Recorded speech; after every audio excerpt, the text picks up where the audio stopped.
আসসালামু আলাইকুম ওয়া রাহমাতুল্লাহি ওয়া বারাকাতুহু।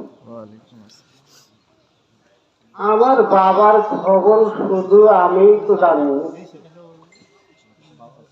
আমার আব্বা কেমন ছিল আমার থেকে বেশি জনগণ জানে না, মানুষ জানে না, আর জানে আমার আল্লাহ। আমার আব্বা যখন বিরাটে পরে মাদ্রাসায় ভর্তি হইল, আমার আব্বাকে বললাম, মুনি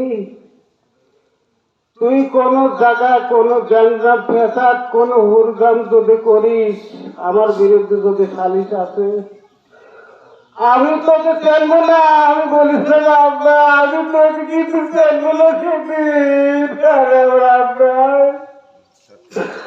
আমার আব্বা এই কথা শুনে জীবনে কাউকে কিছু বলি নাই। আমার এই বিরুদ্ধে বেশি কষ্ট লাগে। আমার আব্বা আমার কিছু বুঝতে না, কাউকে কষ্ট দেয়। যদি আমার কষ্ট দিতে আসছি, আমি কিছু মনে করতাম না, আমি কিছু মনে করতাম না।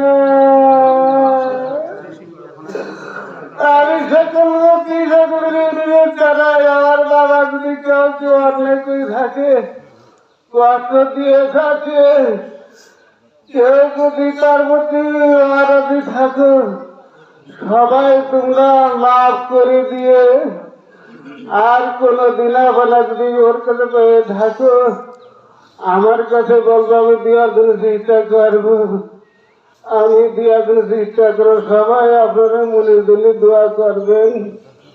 আসসালামু আলাইকুম ওয়া রাহমাতুল্লাহ।